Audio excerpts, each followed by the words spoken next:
बहू के हाथ। घर की बहू शीना को इस बात का बड़ा घमंड था कि जिस काम में वो हाथ डालती थी वो काम अच्छा हो ही जाता है। शीना की हर बात में हाथ का इस्तेमाल जरूर होता था। एक दिन शीना का पति आकाश उससे कहता है, कल जो वो भिंडी बनाई थी ना तुमने, वाह वाह वाह वाह, मजे आ गए। मैंने अपने हाथों से बनाई थी। मेरे हाथों में वैसे भी जादू है, जिस चीज को छू लेती हूँ सोना बन जाती है। अब ये थोड़ा ज्यादा हो रहा है। मतलब अगर हर चीज को छू के सोना ही बना देती हो तुम, तो हमारे नाम के पीछे भी मणि लगा देते हम। चुप रहो, मुंह पे हाथ रख लो, कुछ भी बोलते रहते हो। शीना की सास बगिया से पूजा के लिए फूल चुन रही थी। सुंदर, अति सुंदर, कितने प्यारे गुलाब के फूल हैं, भगवान जी खुश हो जाएंगे। मैंने अपने हाथों से जो पौधा लगाया था, मेरे हाथों की कोई भी चीज़ बेकार नहीं जाती। हाँ बेटा, सही कह रही है, इसीलिए तो तुम्हारे पिताजी से मैंने अपने बेटे के लिए तुम्हारा हाथ मांगा था। और उन्होंने हाथों हाथ में मेरा हाथ आपकी बेटी के हाथ में दे भी दिया था। हाँ बेटा, वो तो है, पर मुझे ये बता, तू ये हर बात में हाथ क्यों बीच में लेकर आती है? माँ जी, पंडित जी ने हाथ मेरा देखकर नैनीताल में कहा था कि मेरे हाथ जगन्नाथ हैं, मेरे हाथों से कभी कोई काम नहीं बिगड़ेगा, तो मेरे हाथों की तारीफ तो मुझे करनी पड़ेगी ना। हाँ हाँ, ठीक ही कह रही हो वैसे, तो मिलाओ हाथ इसी बात पर। शीना को न सिर्फ इस बात पे गर्व था कि उसके हाथ से सब अच्छा होता है, बल्कि घर के सारे काम भी वो पहले अपने हाथ से करती, फिर कोई दूसरा उन कामों को कर पाता। एक दिन शीना कपड़े धो रही थी। अरे घर में वॉशिंग मशीन है तो सही, खुद क्यों थक रही हो? कपड़े पहले मेरे हाथ से धुलेंगे, फिर वॉशिंग मशीन से। पहले हाथ की सफाई, फिर मशीन की धुलाई। अगर आज डाकू गब्बर सिंह होता ना, तो वो ये हाथ मुझे दे दे ठाकुर, तुमसे जरूर कहता, और मैं तो दिलवा भी देता तुम्हारे हाथ। हर एक काम में हाथ बटाओ, ज्यादा जुबान न चलाओ, वरना दूंगी एक उल्टे हाथ से। क्या दोगी? कपड़े दूंगी, लो निचोड़ो। ऐसे ही एक दिन, अरे बहू, ये सोफे पर चढ़कर हाथ से पंखा क्यों घुमा रही हो? माँ जी, क्योंकि मेरे हाथ से घूमेगा तो ज्यादा अच्छे से हवा देगा। अरे बेटा, फिर तो तुम गाड़ी का पहिया भी हाथ से घुमा के मायके जाया करो।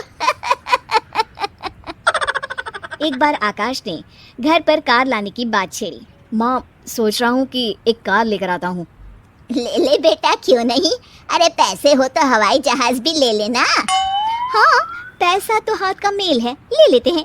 इस हाथ पैसे देंगे, उस हाथ कार ले लेंगे।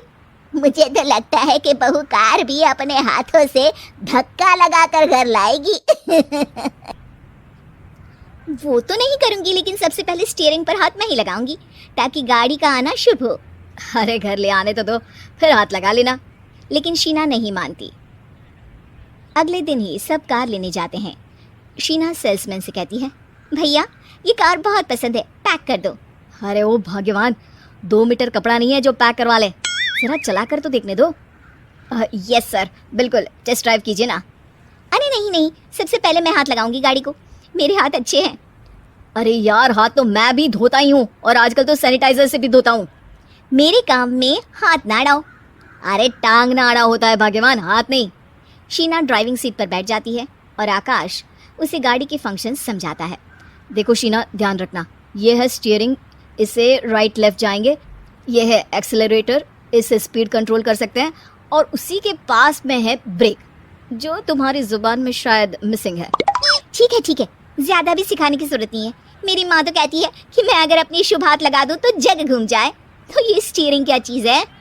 शीना गाड़ी स्टार्ट कर देती है और स्टीयरिंग को घुमाते हुए एक्सेलरेटर पर धीरे से पैर रखती है, और शोरूम के बाहर के एरिया में ही गाड़ी घूमने लगती है, जहाँ दूसरी गाड़ियाँ भी रखी हैं।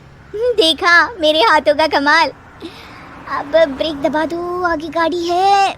शीना आगे गाड़ी देखकर घबरा जाती है और पाँव गलती से एक्सेलरेटर पर पड़ जाता है। कार आगे खड़ी एक बड़ी गाड़ी में घुस जाती है। दोनों कार से उतरते हैं। सेल्समैन भागते हुए आता है। अरे 7 लाख की गाड़ी खरीदने आए थे और 15 लाख की गाड़ी ठोक दी, ओ माय गॉड। आकाश की माँ, आकाश और शीना घबरा जाते हैं, इतना सारा पैसा कहाँ से आएगा? तभी वहाँ मैनेजर भी आ जाता है, पूरा माजरा समझता है। अरे टेंशन मत लीजिए, गाड़ियों का इंश्योरेंस था, आप जो कार लेने आए थे वही खरीद लीजिए। पर मैडम, जब तक आप सीख ना ले तब तक गाड़ी मत चलाइएगा। अभी तो आपने गाड़ी बस ठोकी है, जिसका बीमा भी था, लेकिन सड़क पे चलते हर इंसान का बीमा नहीं होता। अरे मेरे हाथों से ठुक भी गया ना तो उसकी जिंदगी बन जाएगी, और अगर चला भी गया तो स्वर्ग ही पाएगा। मैनेजर साहब, मेरे हाथ में कोई दिक्कत नहीं है, वो तो बस पाँव गलत जगह पर चला गया था। शीना की बात सुनकर आकाश अपना सर पीटता है और उसकी सास अपने हाथ से खुद का मुंह छिपा लेती है और मैनेजर हाथ जोड़कर माफी मांग लेता है।